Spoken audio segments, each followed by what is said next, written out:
sticker.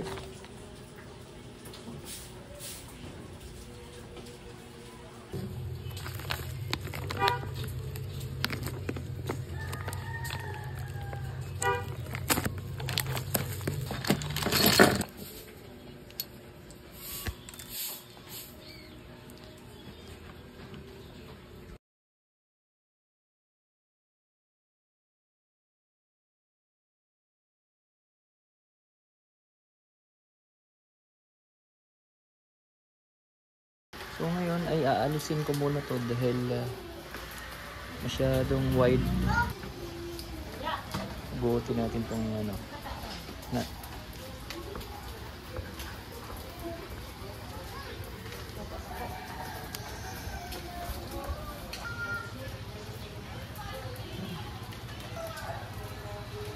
Dali lang naman tanggalin.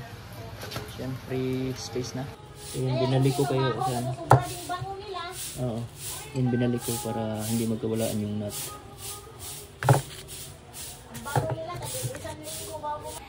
So ngayon ang ginagawa ko ay meron tayong extension dun sa ano accelerator para hindi sumayad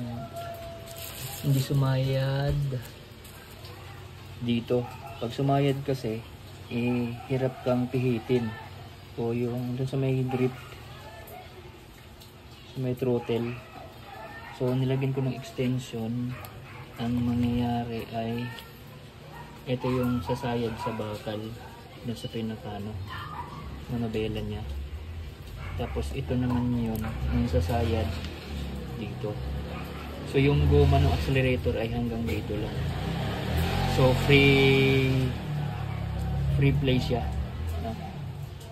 So ayan o, iniikot diba? So kapag ito sumayad, hindi mo siya matipihit. So mangyayari ngayon, lagyan natin extension dun sa bakal. Ayan. So ayan, may clearance. Tapos ay yung tornilyo ay mahaba. So ayan o, pre-play na siya. Ayan. Ayan. Ayos. So maghanap na lang kayo nitong yung ganito.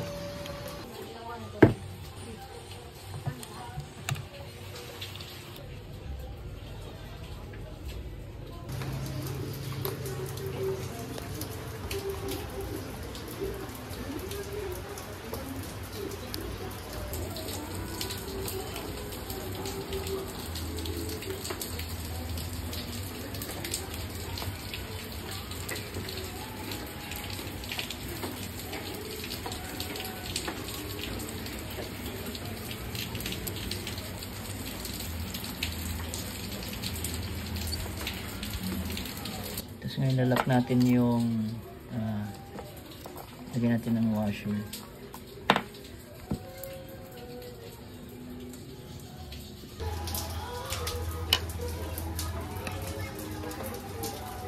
So ang ginawa ko kaya niluluwagan ko muna yan para makapag-adjust dito.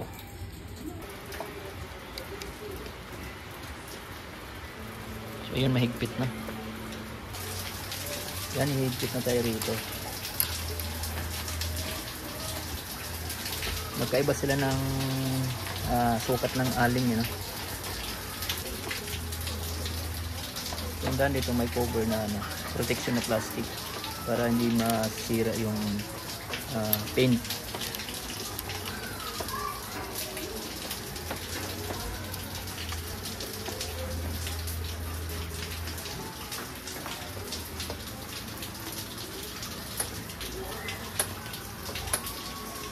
Ayan.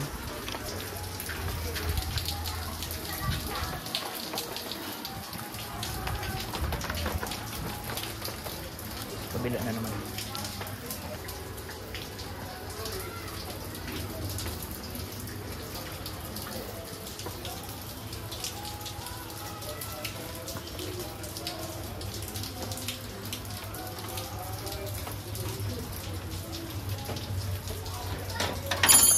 Kabila naman tayo maglagay.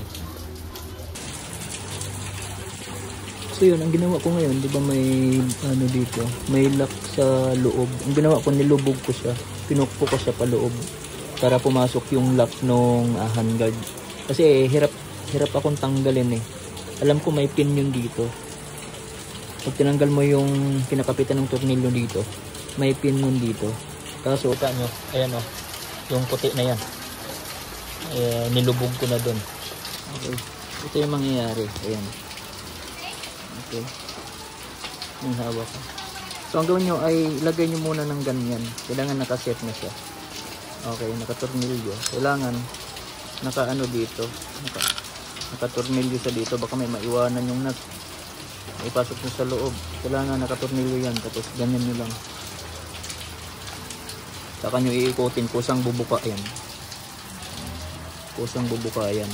Para kumapit sa dito sa bakal. Pag lumubo na yan. Yung puti. Ito, lulubo yan kasi papasok yung nut niya paghatak nitong tornilyo. Ito yung pinapitan ng nut eh. Ngayon, tinusok ko yan. Tapos pagkatusok niyan para lumubog yung lock, hinugot ko kaso tigas pa rin. Pero meron siyang ano dito eh, pinakalak sa loob yung bakal na oh. Double lock meron dito. Kumakapit sa loob eh.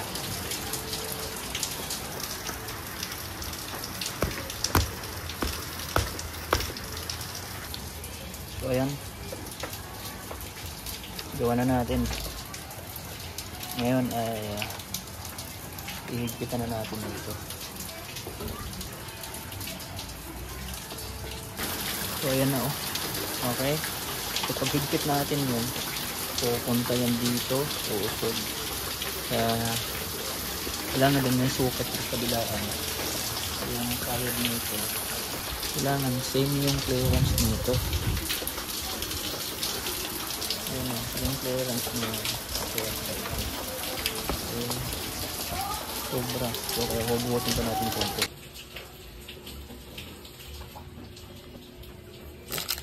Tornilyo, dalawa. Ayan to. Magkaiba po yung tornilyo ah. Magkaiba po yung ito, yun yung doon sa para dito, mamaya ito iba, magkaiba yung ulo. Ayan o. So ito ay para dito mamaya.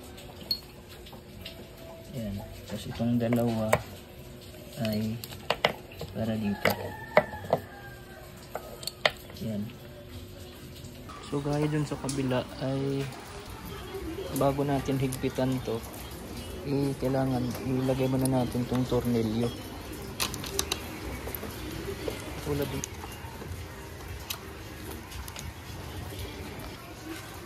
So ayan na.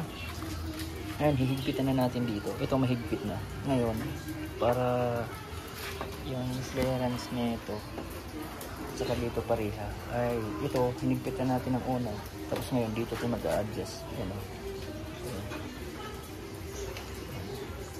Mahatak naman yun nandun. Ito na natin.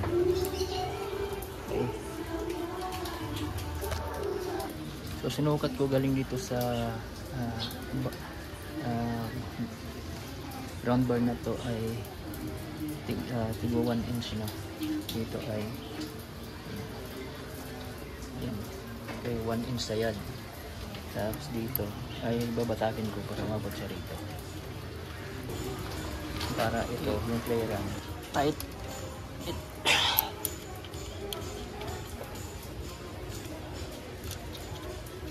Okay, final tightening.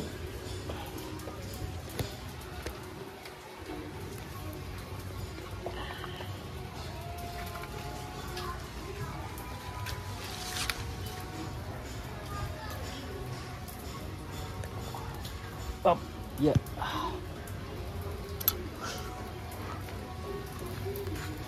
Check natin kung mahigpit na. Okay. Yeah. Good job. This one. Okay. Hindi naman ito kakalawangin kaya walang problema. Pag tumatagal, hindi ka mahirap tanggalin. Ito kakalawangin to. Dahil ito bakal. Yung tornilyo. Ayan. So ayan. Tapos dito yung sticker mamaya. Wow, nice. Then itong side mirror ay papalitan din natin.